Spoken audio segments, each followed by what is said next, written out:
Good morning to all of you and welcome to your channel GK facts में। दोस्तों आज की date है 18 फरवरी और जानेंगे आज 18 फरवरी से दाइंदू की vocabulary which is important for all competitive examination. Daily ये वीडियो आप सभी को एटोक पर मिलेगा एंड इस वीडियो का पीडीएफ का लिंक वो मैंने डिस्क्रिप्शन बॉक्स में दे दिया है, वहाँ से आप लोग डाउनलोड कर सकते हैं।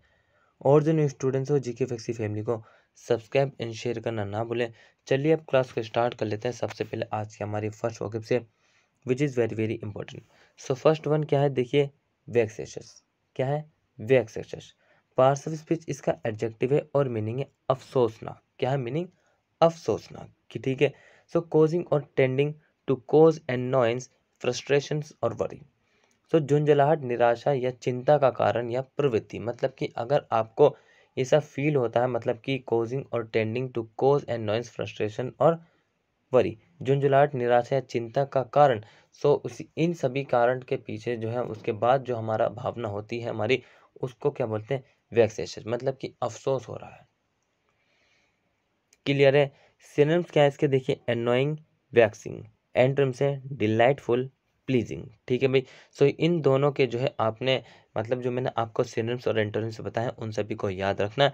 वहीं बात करें अगर एग्जाम्पल की, सो देखिए एग्जाम्पल क्या दिया हुआ है।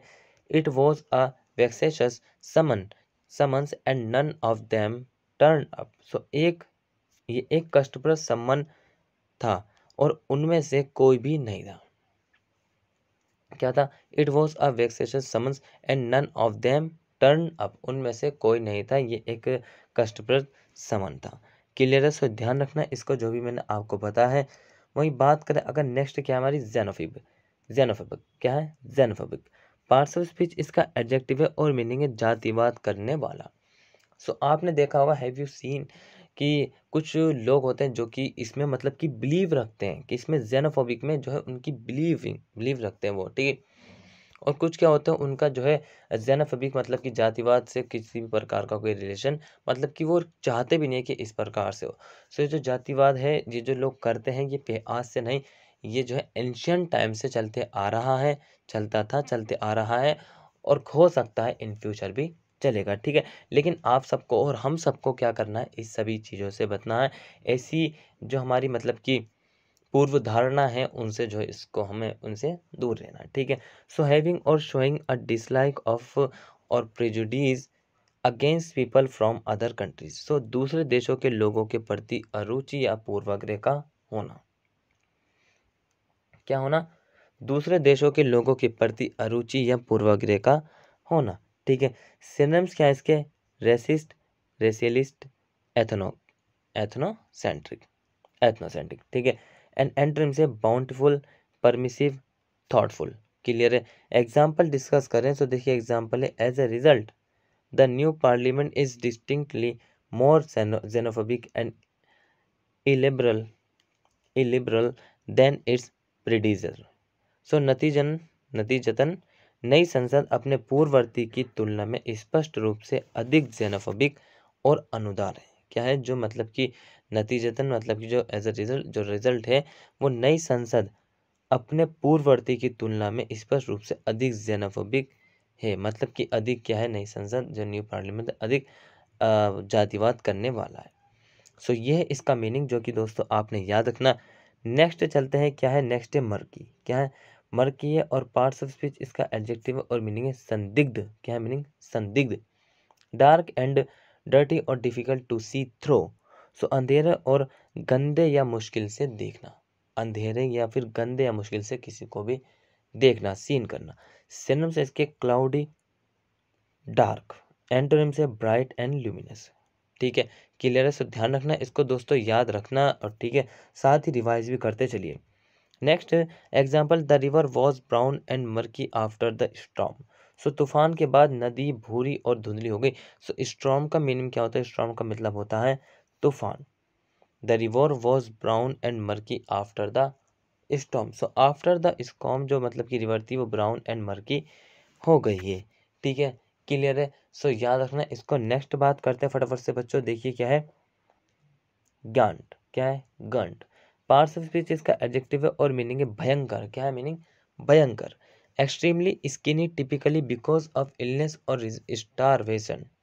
अत्यंत पतली, आमतौर पर बीमारी या भूखमरी के कारण। क्या है? Extremely skinny, typically because of illness or starvation. अत्यंत पतली, आमतौर पर बीमारी या फिर भूखमरी के कारण। कुछ लोग आपने देखा होगा भयंकर होते हैं, गैंट होते हैं, मतलब कि extremely skinny, typically because of illness or starvation. Clear? Synonyms हैं इसके ग्रीम एंड थिन, एंटोनिम्स से फेट एंड हैवी। क्लियर? अब देखिए एग्जाम्पल।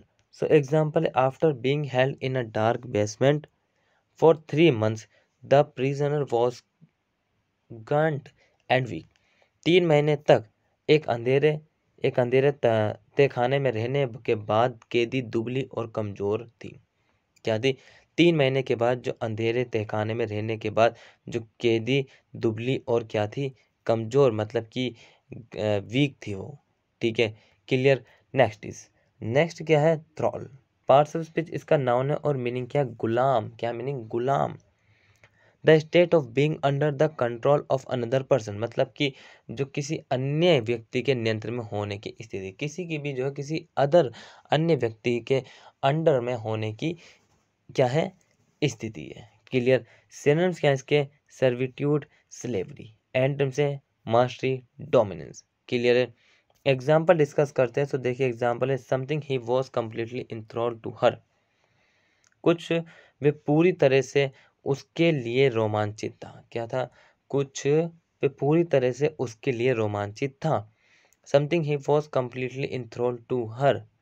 कुछ पूरी तरह से उसके लिए रोमांचित, इंटरेस्टिंग, मतलब कि क्या था? एक कह सकते हैं वो तो गुलाम, इसका मीनिंग तो मैंने आपको बता दिया है। थ्रोल का मीनिंग गुलाम, ये इसका एग्जाम्पल है। क्लियर है? Next is hiatus. क्या है? हाइटस है पार्ट्स ऑफ स्पीच इसका नाउन है और मीनिंग है खाली जगह। क्या मीनिंग? खाली जगह। A pause or a break in continuity in a sequence or activity. So एक अनुक्रम या गतिविधि में निरंतरता, विराम या फिर विराम।